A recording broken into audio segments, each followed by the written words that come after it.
Here's my top 10 for Division 1 women's basketball, and I'm going to go over some top 25 games between now and Sunday. And granted, some conference tournaments will start this week, so I can't predict that whatsoever.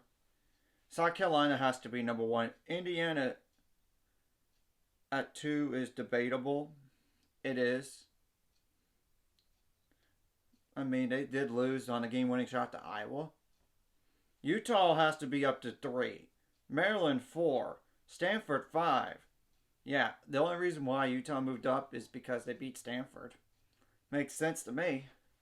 LSU's number 6 for me, and yes, I know they're in the top 5 for the AP poll, but they're not a top 5 team in my opinion.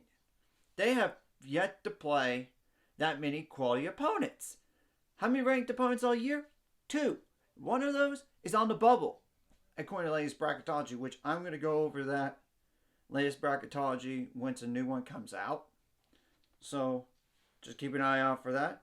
Iowa 7, Virginia Tech 8, Notre Dame 9. UConn has dropped to number 10. Now, some teams outside looking at it like Ohio State, Duke, Villanova, Gonzaga, Texas, and Oklahoma. Though Oklahoma, I wouldn't put them on the very high list. They're more like right after Texas. Texas swept them. And they destroyed Oklahoma and Norman. And that's pretty impressive. Now,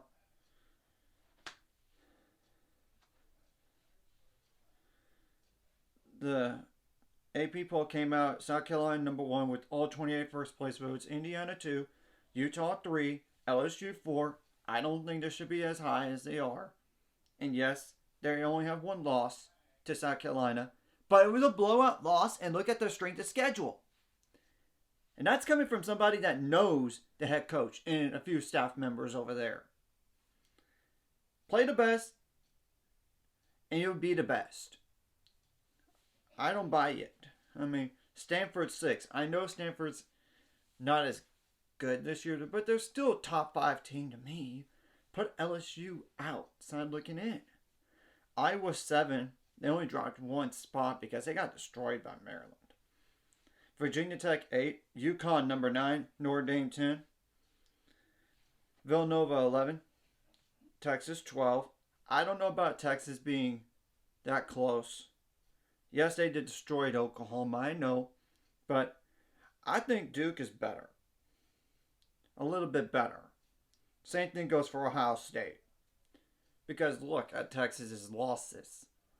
They lost to Marquette, that is on the bubble. They lost to Oklahoma State. They even lost to Iowa State, not as good of an Iowa State team now.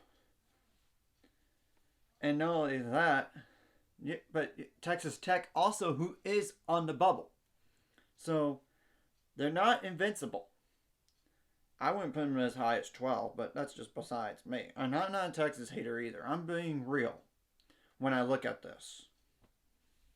Gonzaga 15, Oklahoma 16, Michigan 17, North Carolina 18, UCLA 19, Colorado 20, Arizona went down to 21, UNLV went to 22, Iowa State had to go to 23.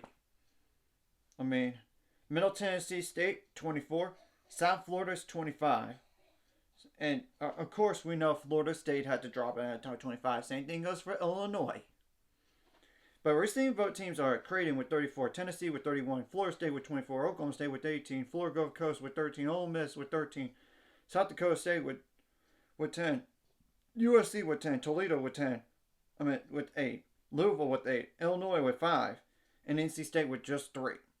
What are some top 25 games between now and Sunday?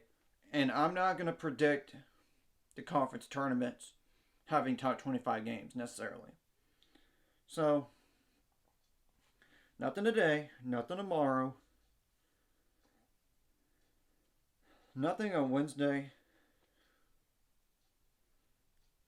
The ACC and the Pac-12 and SEC's having their conference tournaments, so it really limits a lot of games here. As you could tell, there's nothing. Not even on Saturday. So, Sunday, nope. So, unless I and I'm like predicting there's gonna be a top 25 matchup. There's not one right now, as of right now, because you gotta let conference tournaments create their own chaos.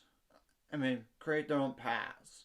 So, anyways, if you like this content, hit like and subscribe, and see you guys later. It's 5 subscribers. We're on the road to it. Let's go.